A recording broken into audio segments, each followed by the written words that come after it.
Hey everyone, Wolfman here, and today I am doing a review on one of the most infamous types of starships in Star Wars, tied to one of the most infamous bounty hunters there is in the known Star Wars galaxy. I am, of course, as the title would say, this is a review on Boba Fett's Starfighter. Starship, excuse me. Now, I wish I could say the actual name of the ship, but gotta use the friendly terms or friendly language. But anyone who knows the lore enough, you know what it is. So aside from that, aside from that, here's my review on Boba Fett's Starfighter. Starship! And here it is, folks. The one and only Boba Fett's Starship. Now, granted, this is the only version of this particular starship I actually have, so any other past versions, including one from the Cloud City set, which I think is a little bit smaller than this sucker, I would think. Correct me if I'm wrong. But in the years of being in this hobby, this is the only time I've gotten this particular ship, as for at least ones that has this color aesthetic. Because surprisingly, I actually had acquired Jango Fett's Starship, and this was back during the prequel series when Episode 2 came out, when Jango Fett was first introduced. I was given that set for Christmas, and I still have the Jango Fett figure, which is, from what I can understand, is rare. Like a very rare minifigure. I wish I could have it. Wish I could show it off at this point, but I don't have it on hand. But maybe I would throw a photo of it here in this video. But anywho, that's just one set I wish I could do a comparison, because it's a lot bigger than this tiny thing.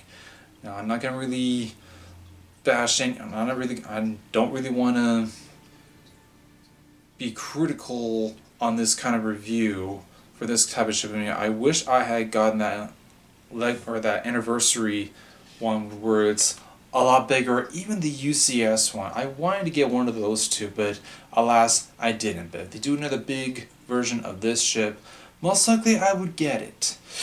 But anywho, this is set number 75312 Boba Fett Starship, 593 pieces, and it does come with two minifigures, Boba Fett himself and Din Djarin, the Mandalorian. And this ship was featured basically near the end of the second season of The Mandalorian, and it was prominently featured in the Book of Boba, which it's a series I highly recommend watching, as well as The Mandalorian. And this ship is, well, it's one of the most iconic starships in the Star Wars universe. I mean, it was first introduced in The Empire Strikes Back, and it is quite the unique starship. And I actually like the design, especially the unique feature that it has. I don't know if I can pull this off well enough. I mean, if it can fit in the screen, and that's basically the way that it's supposed to fly. It's supposed to fly like this, because, well, the thrusters are in the back. I think I'm getting a little ahead of myself. So you got the two minifigures that come with the set. As I said before, Boba Fett and Din Djarin, and nothing too special with Din Djarin. He does not come with a jetpack, but he does come with a 360, or he does come with a detailed arms. I'll post a photo here, if not over here or somewhere in this video. But Boba Fett is actually a lot more interesting. Not only does he have printing on the arms, but printing on the head as well. And I'll also put another photo in there right here as well in this video as well, so you guys can get a better look at the detailing on this guy. And the version of this character, I think this is the cleaned up version of Boba Fett, which quite frankly I actually prefer. I mean, His father, Jango Fett, or his donor, had a much more cleaner aesthetic to his armor, while Boba Fett just had his scuffed up until his reintroduction in The Mandalorian, which, which to me I like. It looks cut and clean, like a new version of Boba Fett, coming back out from the rising up from the ashes, or in his case, the Sarlacc pit. If you haven't watched the Book of Boba, do so. I mean, seriously would consider it.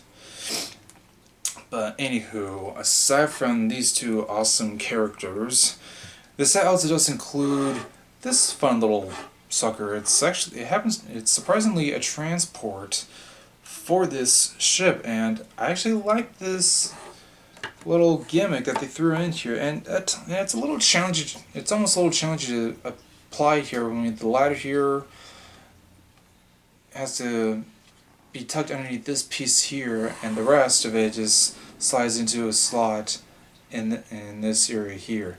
But I actually kind of like this little feature. I mean, it makes more room, and it's actually, I would, at this point, I would just call this a display stand for it, and this was well thought of. I mean, I like it. I mean, it was never featured in the show in any way, but it's a nice little gimmick that they threw in for this set.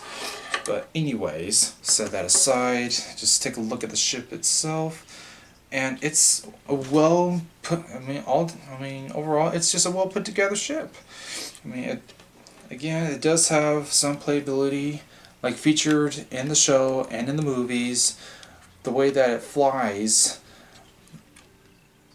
basically, or pretty much in this kind of fashion here. I'm sorry for the view of this, but it's quite the neat gimmick that they decided to do for a type of ship like this. I mean, I don't know who came up with the design, but if it's George Lucas, kudos, because this is quite the unique setup for a ship of this design. And I wish I can remember the name of this type of starship,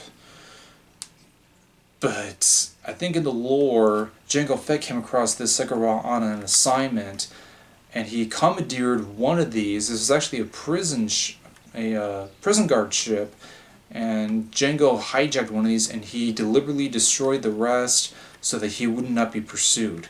And that basically makes this ship one of a kind. And even during the times since its introduction, it has been one of the most iconic ships, right up there, along with an Imperial Star Destroyer and even the Millennium Falcon itself, at least in my opinion. I mean, come on, given this type of ship, how can you not call it iconic? Anyways, I'm getting ahead of myself. There are some other playabilities. It does come with a pair of stud shooters here in the front, which is actually really neat. I really like it a lot. And the cockpit does open up. You can actually put Boba Fett here in the spot. It does have room for him, even with a jetpack. If I haven't posted a photo on it, shame on me. But I'm pretty certain I have. Anywho, one of the other interesting gimmicks that the sucker has are, I guess, the wings here. They can basically turn from landings and takeoffs to basically flight positions, which is actually a neat feature, which, again, really neat. Oh, and also has like another pair of other guns here down at the bottom, which I actually favor quite a lot. I mean, this is a neat feature for this kind of design.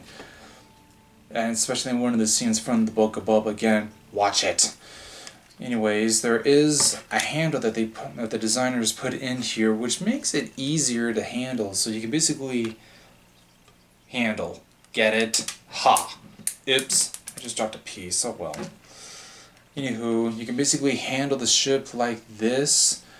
And yeah, there's definitely some playability added to it. Of course, you can shoot the missiles or the flick studs here, which I don't have any on hand except for the one that I just dropped.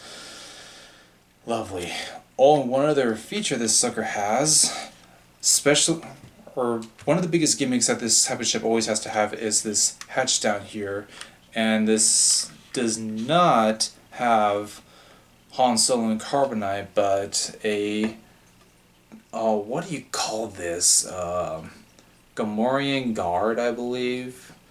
Comment if I'm wrong or not. I would think I am. But yeah, one of these little pig guards from Jabba the Hutt's palace in carbonite. Just slides right on in there. Close that up, and it's basically secured in there.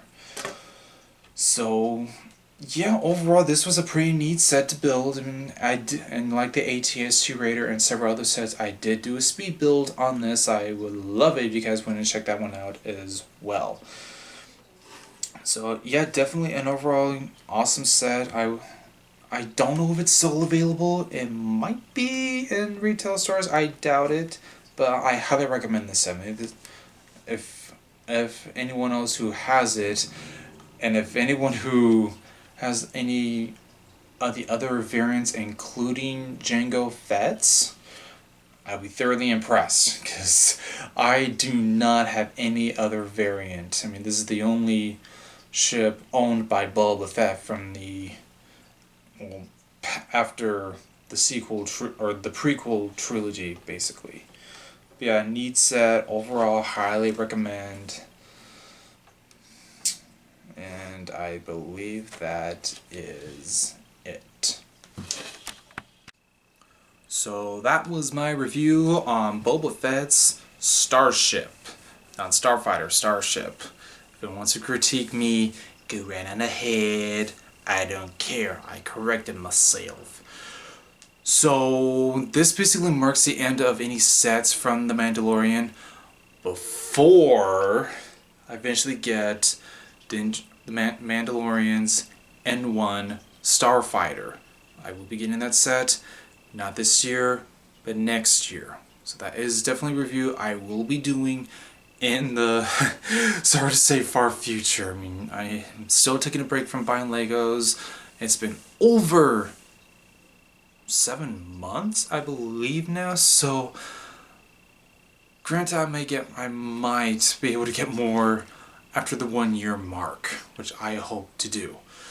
So, but until then, I still got a lot more video reviews I'm going to be doing. I am going to be jumping in Starfighters next. Most like, basically my good guy fighters, my Rebel Alliance and Republic and even Resistance Starfighters. And believe me, I have a list, and at the end of it, I will be showing off the entire fleet. All my Starfighters. I'll even throw in my Imperial and First Order Starfighters as well. And somewhere along the way, I will be doing other reviews on my armies. I am going to be working up to be doing my Republic army, my Grand Army of the Republic, which is way bigger than my Imperial army. If you haven't seen that, feel free to check it out in this channel. It's as of now, it's close to 100 views, unless it has already reached that. But anyways, if you like this video, please feel free to leave a like, and if you want to see more, come join the Wolfpack by hitting the red subscribe button down below and hit the notification bells. Even though these videos are not going to be as frequent, I am going to try and get it on a schedule, but yeah, tune in for those. And all that's left for me to tell you is to remind you that Jesus loves you more than Elmo and Barney, and I'll see you next time.